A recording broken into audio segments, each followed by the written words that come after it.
नमस्कार दोस्तों, मैं हूं गौरव। चलिए देखते हैं दिल्ली की आज की सभी ताज़ा और बड़ी खबरें। रोजाना दिल्ली की बड़ी खबरों के लिए चैनल को सब्सक्राइब जरूर करें और इस वीडियो को लाइक जरूर करें, क्योंकि आपके लिए वीडियो बनाने में काफ़ी मेहनत करनी पड़ती है।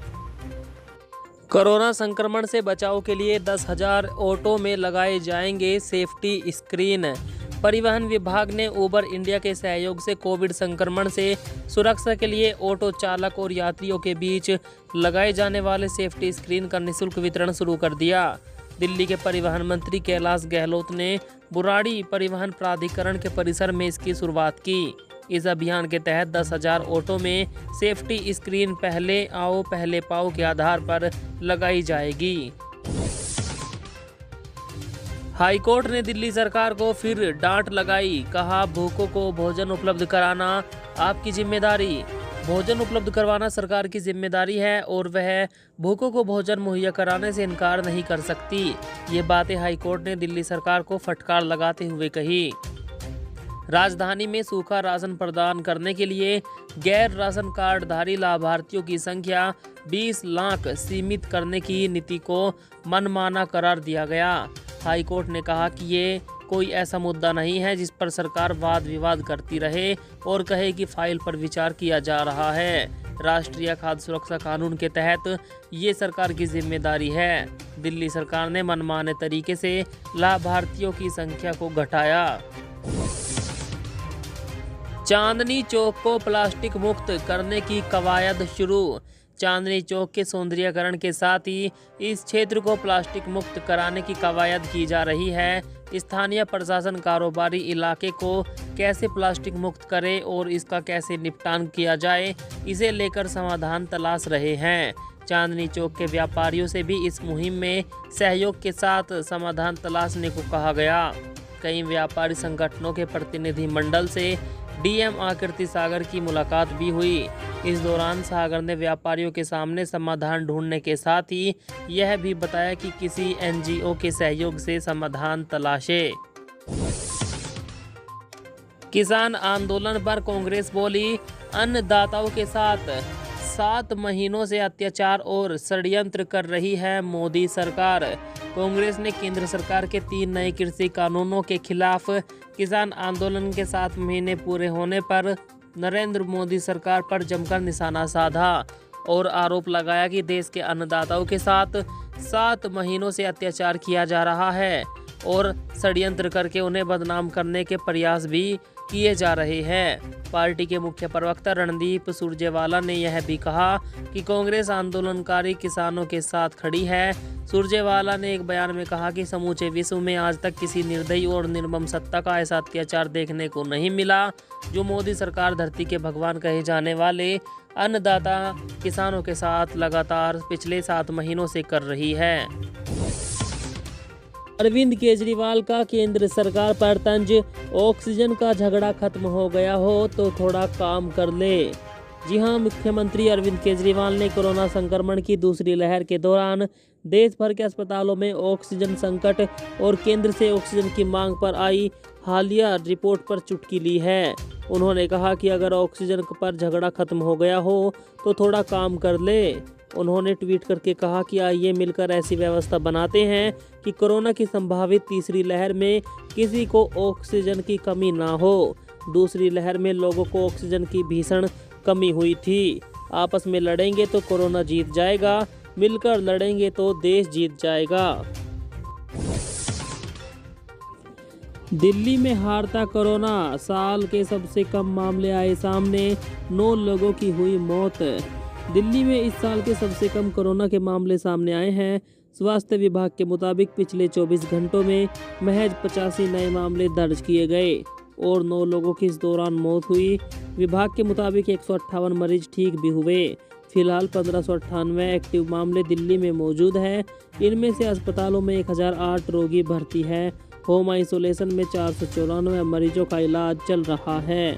वहीं आपको बता दें, अब तक दिल्ली में टोटल 14,33,675 कोरोना मरीज मिल चुके हैं। वहीं 24,961 लोगों की मौत हो चुकी है।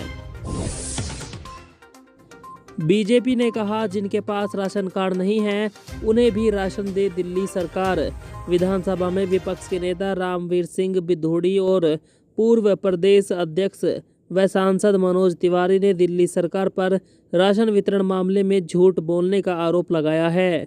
साथ ही यह मांग की है कि जिस तरह केंद्र की मोदी सरकार दिल्ली के 72 लाख गरीबों को मुफ्त राशन उपलब्ध करा रही है, वैसे ही दिल्ली सरकार भी उन 60 लाख लोगों को मुफ्त राशन दे जिनके पास राशन कार्ड नहीं है। बेघर लोगों को दिल्ली में बिना आईडी कार्ड के लग रही है कोरोना की वैक्सीन। राजधानी में बिना आइडेंटिटी कार्ड के कोरोना वैक्सीन लगाने के लिए स्पेशल वैक्सीनेशन सेंटर बनाया गया है। बिना आईडी कार्ड के 46 साल के सुनील ठाकुर को दिल्ली में यमुना पुस्ता रैन बसेरा में बेघर लोगों के लिए बनाए गए स्पेशल वैक्सीनेशन सेंटर पर वैक्सीन लगवाने के लिए 4 घंटे तक इंतजार करना पड़ा, जबकि गाजियाबाद और बागपत जैसे स्थानों से आए लोगों का जिनके पास परिचय पत्र था 1 मिनट में टीकाकरण हो गया। आप बेकार इलेक्ट्रॉनिक आइटम एटीएम में डालिए, उधर से पैसे निकलेंगे। दिल्ली में चल रही प्लानिंग। जी हां दोस्तों, दिल्ली में हर साल इलेक्ट्रॉनिक वेस्ट बढ़ रहा है और इसे रिसाइकल करना भी एमसीडी के लिए चुनौती बनता जा रहा है। साउथ एमसीडी ने हाल ही में ई वेस्ट रिसाइकल करने के लिए ऑनलाइन पोर्टल लॉन्च किया था। अब एमसीडी ई वेस्ट एटीएम भी लगाने पर विचार कर रही है। इसके तहत एटीएम मशीन में ई वेस्ट डालते ही उस आइटम के तय रेट के अनुसार पैसे मिल जाएंगे। इधर से आप कोई भी इलेक्ट्रॉनिक कचरा डालेंगे, उधर से उसकी जो भी कीमत होगी पैसे आपको मिल जाएंगे। कांग्रेस का महंगाई को लेकर केंद्र पर हल्ला बोल। 7 जुलाई से धरना प्रदर्शन। देश में बढ़ती महंगाई, पेट्रोल डीजल के दामों में बढ़ोतरी के विरोध में कांग्रेस देश भर में आंदोलन करेगी। इसके जरिए मोदी सरकार पर हमला बोला जाएगा। 7 जुलाई से इसकी शुरुआत की जाएगी और 10 दिन तक आंदोलन किया जाएगा। धरना प्रदर्शन के साथ ही सोशल मीडिया पर भी कैंपेन शुरू किए जाएंगे। अखिल भारतीय कांग्रेस कमेटी की ओर से सभी प्रदेश कांग्रेस कमेटियों को इस बारे में सर्कुलर भेज दिया गया है। ऑक्सीजन की 4 गुना डिमांड वाले मामले में दिल्ली एम्स के डायरेक्टर रणदीप गुलेरिया का बड़ा बयान। ऑक्सीजन पैनल की रिपोर्ट सामने आने के बाद नया विवाद खड़ा हो गया। रिपोर्ट में कहा गया कि कोरोना की दूसरी लहर के पीक के दौरान दिल्ली सरकार ने दिल्ली की ऑक्सीजन जरूरतों को 4 गुना बढ़ा चढ़ाकर बताया। अब इस मामले में दिल्ली एम्स चीफ रणदीप गुलेरिया ने बड़ा बयान दिया। उन्होंने कहा, मुझे नहीं लगता कि ऑक्सीजन की मांग को बढ़ा चढ़ाकर बताया गया हो। यह मामला सुप्रीम कोर्ट में है, हमें इंतजार करना चाहिए। आपको बता दें, बीजेपी वाले लगातार केजरीवाल पर आरोप लगा रहे हैं कि उन्होंने ऑक्सीजन को बढ़ा चढ़ाकर बताया। अब दिल्ली एम्स के चीफ ने भी कह दिया कि मुझे नहीं लगता ऐसा हुआ है।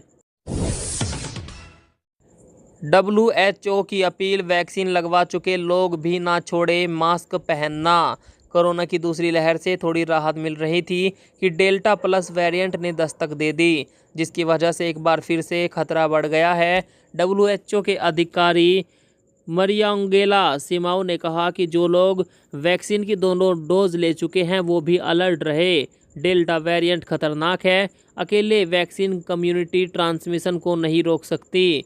मास्क पहनना होगा, हवादार जगहों में रहना होगा, भीड़ से बचना होगा। 1 साल में भारतीयों ने इम्यूनिटी बूस्टर दवाओं पर खर्च कर डाले 15,000 करोड़ रुपए। कोरोना काल में देश में इम्यूनिटी बूस्टर की खपत एकाएक बढ़ गई। फर्म की लेजर मार्किंग मशीन एवं कंप्यूटर को सीज कर दिया गया। रिपोर्ट में कहा गया कि भारतीयों ने साल 2020 में इम्यूनिटी बढ़ाने के लिए विटामिन सप्लीमेंट और इम्यूनिटी बूस्टर पर करीब 15,000 करोड़ रुपए खर्च किए। ये साल 2019 के मुकाबले लगभग 5 गुना ज़्यादा है। आनंद विहार में देश का सबसे बड़ा एंटी स्मोग टावर अगस्त तक हो जाएगा तैयार। केंद्रीय प्रदूषण नियंत्रण बोर्ड अमेरिकी तकनीक से देश का पहला और सबसे बड़ा एंटी स्मोग टावर लगा रहा है।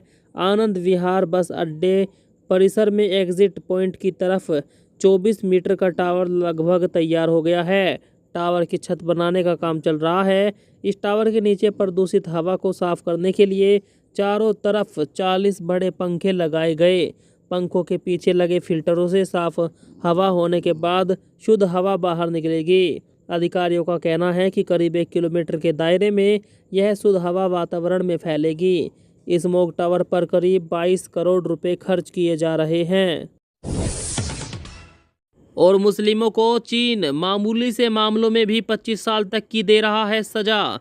चीन के उइगर मुस्लिमों को आपसी झगड़े या मामूली से विवादों में कम से कम 25 साल तक की सजा चीन दे रहा है। सरकारी आंकड़ों के मुताबिक 2014 में शिनजियांग में 21,000 लोगों को जेल हुई थी। 2018 में यह संख्या 1,33,000 पहुंच गई। विशेषज्ञों के अनुसार इस क्षेत्र की आबादी 2.5 करोड़ है, जिनमें से करीब 2.5 लाख लोगों को बीते 5 साल में जेल में डाल दिया गया। दोस्तों, चीन में अगर कोई मुस्लिम जरा सा भी विवाद कर देता है तो उसको 25 साल तक की सज़ा दी जाती है। यह मुस्लिमों के साथ कर रहा है चीन।